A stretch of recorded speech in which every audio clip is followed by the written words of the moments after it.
Kowe sing tak luputke. Semar, dengkulmu mlocot iki. Karo ratu kok adem banget. Nganti lali basa kula. Apa mengademe kok lali basa? Semar dalem. Wayah dengkulmu mlocot kok. Kon lerene kok ngayal.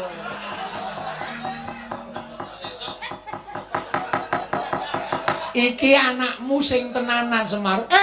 Napa nggih? Iya. Wah, kakrokane iblis ah.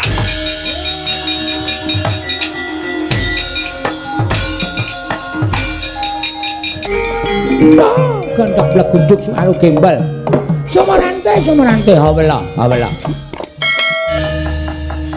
Kok jarene tindak teng Amarta kok malah dugi mriki?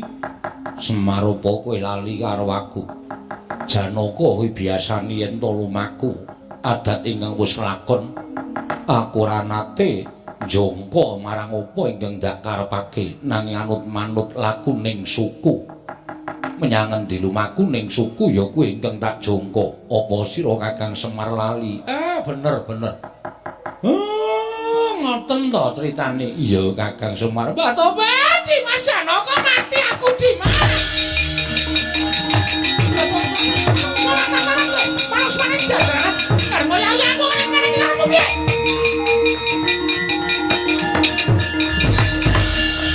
Mangke riyen sampeyan iku muring-muring kali sapa? Teko-teko kok muring-muring ka manusa kae. Sing iruke kaya sosis kae. Lha dikeprok sirahe modar kowe. Deng apa, Tru? Lah kurang ngopo-ngopo lho.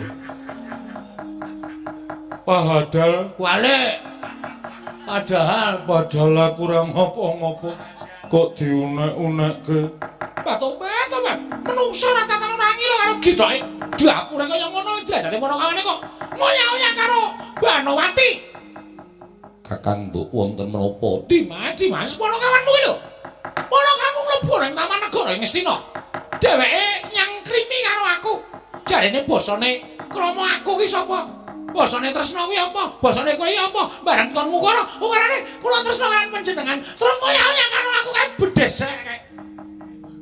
Petruk Dalem Bapak. Tumindak apa?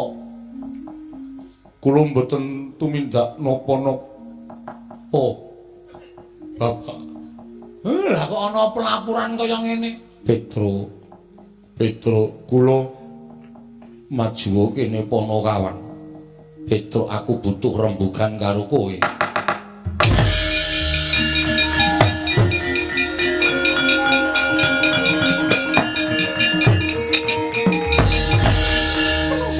Diapure kaya ngene kok. Oyak-oyak aku kowe. Kowe kok oyak-oyak aku kowe. Aduh yono tak nembango. Petruk dalem.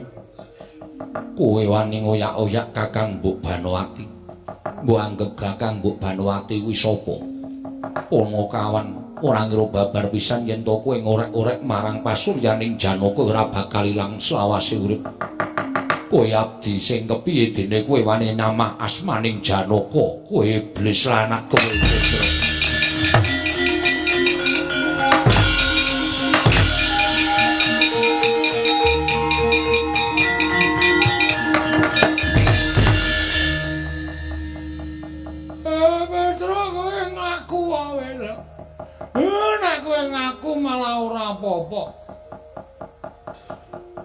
Kula mboten nindakaken menapa-menapa. Aduh, iyung. Ndara. Kula mboten nindakaken menapa. Terus Ndara men suarane pindah niku mang tutuk indase nganti pecah. Men modar sisan sapenake dhewe. Petruk ora bakal tak gawe macak, mesti bakal tak sirnake kowe wani nyamah kelawan Kakang Mbok Banowati. Arjuna, Janaka aja ngawur Janaka.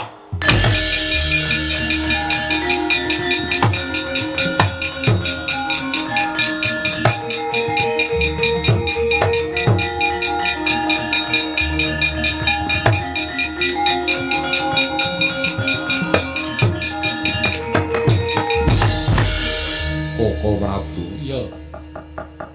Kowe iki mbok ya sing lantip, kowe iki mbok ya sing awas. Ora ngawuh gawar ngawur ngono sak penakmu dhewe. Nggih, kok ora keparingipun patuko paring dawuh kaya mengkono. Ora usah dadak tak cethake. Kaya dudu Janaka kok njaluk dicethake perkara iki. Kowe kena wae.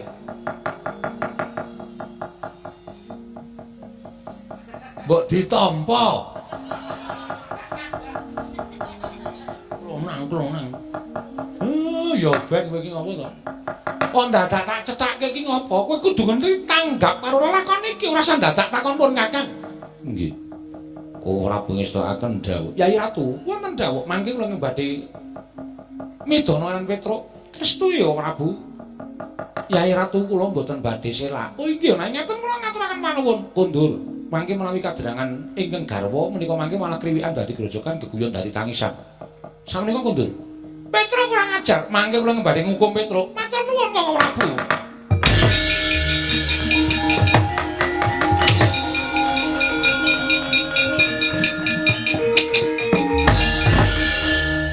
Koko Prabu. Nyuwun pengadilan, kula mboten narimakaken menawi Petruk menika nyamah dhateng Kakang Mbok Banowati. Ya, mengko aku sing ngadili. Ning kowe engko nek ngerti lakon iki mesti bakale kowe kaget. Kaget kados pundi? Wis to, menengo. Mesti kaget. Jalaran aku ora bakal gancarake, ning iki mengko bakal nyaketi pepadang tumraping sapa wae Arjuna.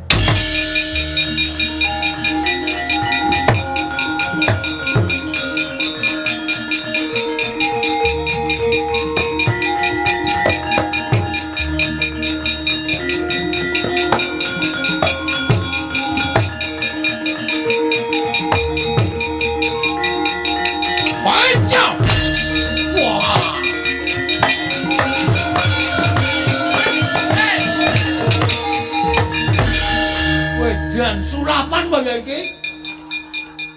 Piye iki sinuwun? Wis to Bagong menengo. Engko aku sing jarwake.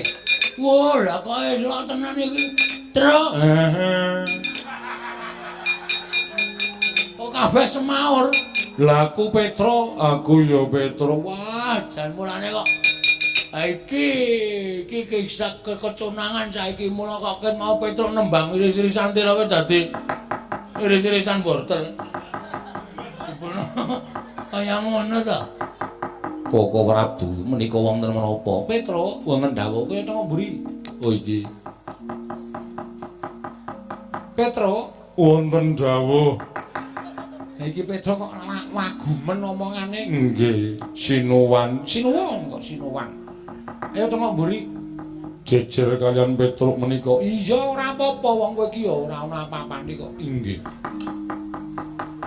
Ngestakaken dawuh. Wis, lajeng menika kaduk. Kula kok duwe anak Petruk loro niku pun Semar menengo. Mar, bingkem cangkemmu. Omong wae ora. Aku ki dadi wong tua bingung kok anakku Petruk kok loro. Wis to, kowe meneng wae. Kowe kok tak kandhani ngerti lakon iki anak Semar.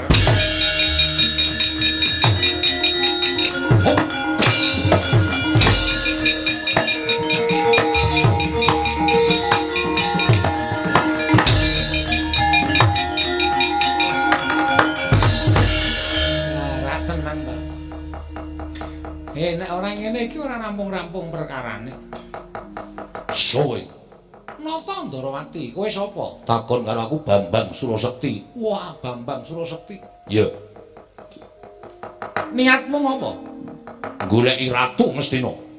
Goleki wong-wong Ngastina bakal tak ajar. Ratu Angkara murka, watak budi Candala nista, watake nista budine Candala watu Angkara. Ratu Angkara murka, watake Candala, budine nista. Wis ngono wae ora usah dadak wolak-walik. Ratu watak nista, budine Candala Angkara. Angkara murka, budi Candala, watake nista, budi Candala nista watake. Kowe iki lek dadi satria ora urung suwe to? Lho, urung suwe piye? Wis dilantik tahun 2016. Wong satria kok omongane kaya pelawak. Oh, edian kowe ngunekke aku luwak. Budhek meneh. Lho, ngunekke aku ora mangan gudeg. Lho. Olah koplo pil. Pil jengkulmu melocot. Apa rumah sama aku ora ngerti karo kowe ayo kowe salino. Kowe salino. Iki lakon iki nek kowe ora salin ora rampung-rampung. Lho, salin piye? Kowe iki Petro kok dadak werna-werna ora.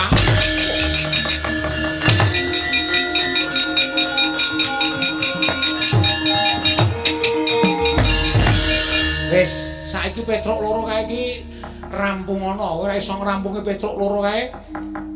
Kowe sing tak luputke. Semar, dengkulmu mlocot iki. Karo ratu kok adem banget. Nganti lali basa kula. Apa mengademe kok lali basa? Semar dalem. Wayah dengkulmu mlocot kok. Kon lerene kok ngayal.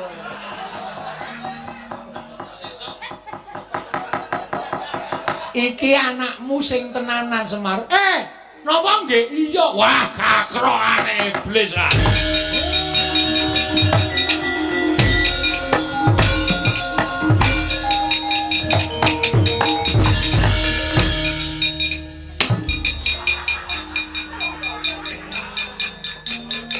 Jas kok ditutuki ora.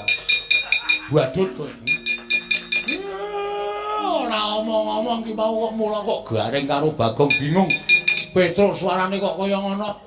Sing endi, Pak? Sing jampane. Kon rene. Petruk, Dalem, Bapak. ayo rono. Ngestaken dawuh. Ning ning ning nong nong nong. Ora sak ning nong ngopo ki? Arep nembang apa ya? Pun rampung, Ndara. Kula suwun wangsul kados wingi uni. Lah aku le bali piye? Wong le wujud kaya ngene ya ora ngerti piye carane. Woi! Niki pripun, Den?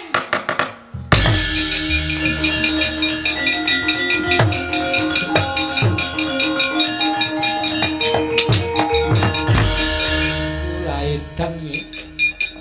Sutradarane kowe to? Sutradara ya.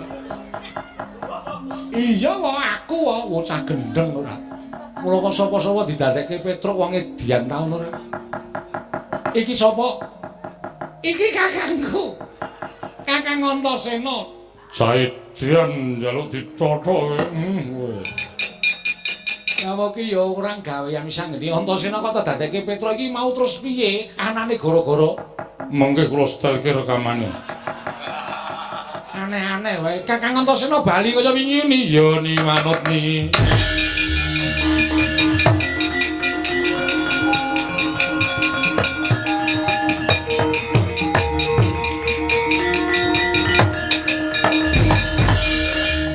Wong edan, loro-loro niki pancen edan kabeh.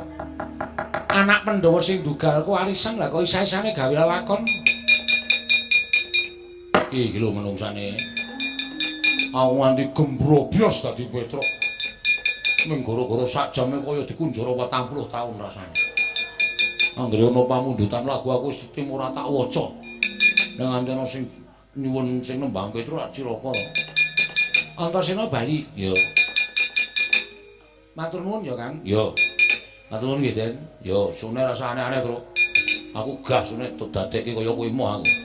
Sekali-sekali dadi kaya kula. Moh. Saya edan meneh malah. Aku bali ya, Pak Dik. Iya, sing ati-ati ya, Nggih. Ya.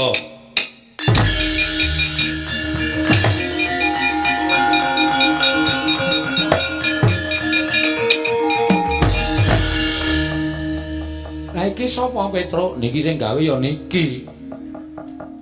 Oh, lah wis anggene kok ya werna-werna. Lah kok kok gawe Petruk 3, mbok ya Petruk 1000 aku iso. Iya, aku percaya kuwi pancen wong pinter, pancen wong wasis. Iki balekno. Sing duwe durung bali. Lho. Balekno kaya wingi uni. Iki mung wujuding petel kok wae. Arep petel balekno.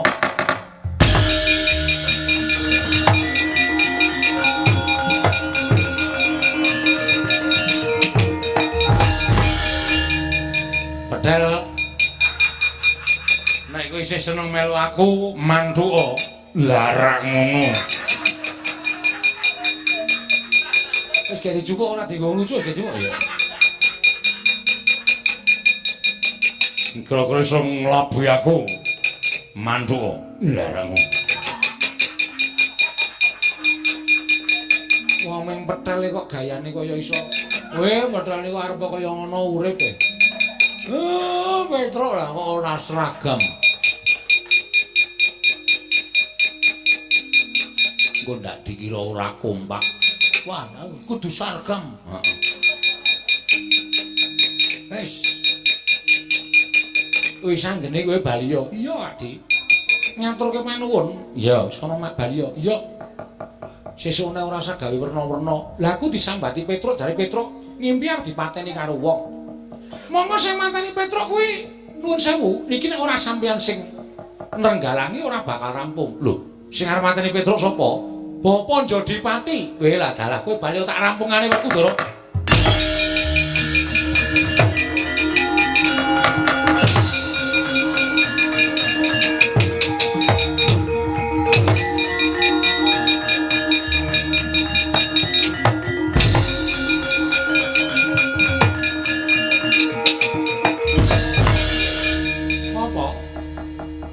Pedro ndi? Iki apa? Karepmu Tak gawa ning Astina. arep tok nggo ngopo? Dienggo syarat Syarat apa coba aku tak ngerti? bakal nggonku entuk kanugrahan Kanugrahan apa? ngelmu. Ngelmu saka sapa? Bapa guruku. Bapak gurumu sapa? Wah, diuyak wae. Ayo ngaku. Sapa? Cerewet. Tak pateni kowe. Kowe lha nek iso mbok monggo. Ning kudu iso nglangkai kuandane Nata Ndrawati. Sing kandha sapa? Lho tak kira sampeyan iki mbelani kula.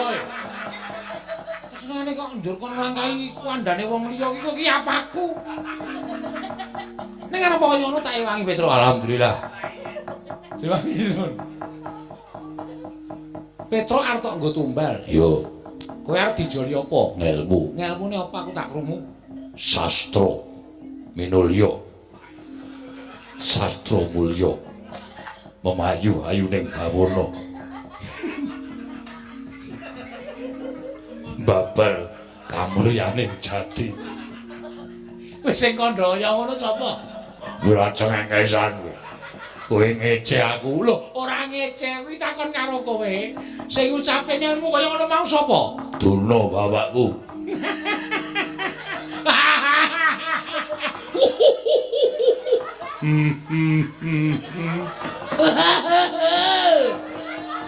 Waduh cengengesan kabeh. Kowe iki wong digdaya, wong ampuh ning amit sewu lho gampang diapusi. Iya ta Petro? Nggih. Sastra mulya mayu-ayu ning bawana babar kamu. Iya.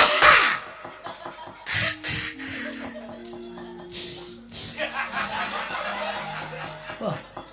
Ndara jana kok ning guyu nrebel. Kok isa-isane nglakoni. Mawa kowe guyu. Kowe tak omongi lho, iki kok karane Begal Durna kuwi ngelmu apa aku tak takon. Jangkeping. Ngelmu kasampurnan. Karo ngelmu sangkan paraning dumadi kudu ana ngelmu sastra mulya. Memayu-ayu ning bawana babar kamulyaning jati. Wis aja tok sebut meneh. Aku ndak guyu. Kowe iki ngelmu ora ana kuwi mung karangane Begawan Durna kok kowe iki manut kowe iki piye to, Ndra? Nganti saka manut karo Begawan Durna, kowe mentala mateni karo Petruk. Karepmu piye aku tak takon? Ngelmu sastra mulya memayu ning bawana babar kamulyaning jati kuwi ora eneng. Jarine Durna eneng. Kowe iki gampang diapusi.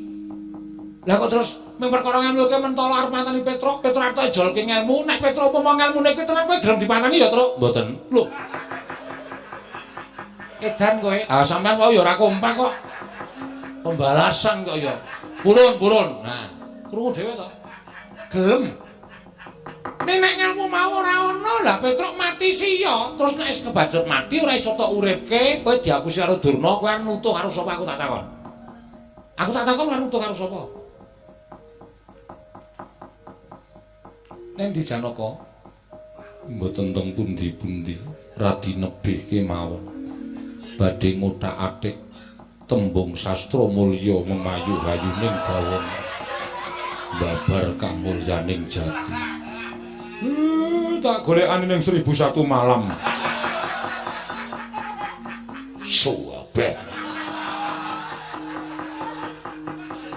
Kowe iki nesu, kowe iki sing bodho kok nesu. Wah. Wis ngene ngono wae, nek Petruk mati ora apa-apa, nek Petruk iso duripke meneh piye? Ayo takono Begawan Durna kono. Ngelmune saka sapa, dewane sapa? Aku tak ngerti. Terus babare ngelmu, sastra mulya, mayu ayuning. Kuwi apa aku tak takon? Omongan. Ucaturan. Ngeyel. Sing ngeyel iki kowe. Kowe ngeyel. Kandhani. Aku ki kandhani kowe iki tuwa sapa karo aku? Tuwa kowe. Lah kok kowe ngandani aku? Kowe iki manut ora karo aku? Iso manut ora? Manut. Ya. Bukan apa ya. Sastra das.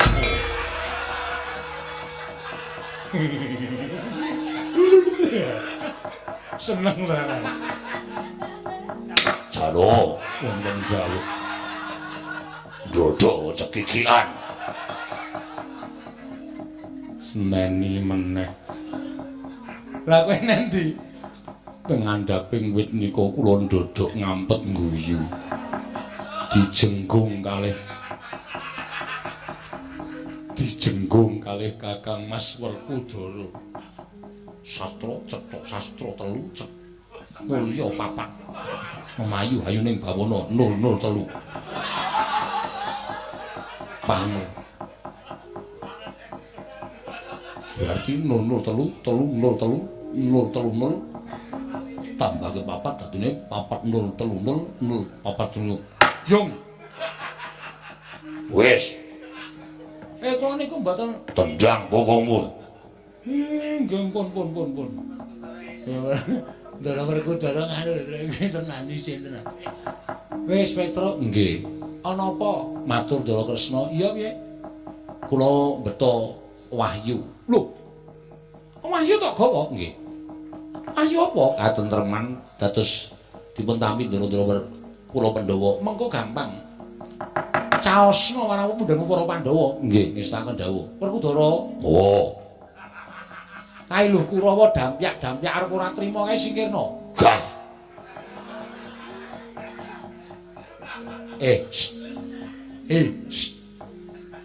Ngopo? Ndara Kresna niku mundhen panjenengan. Kon ngresiki Kurawa. Gah.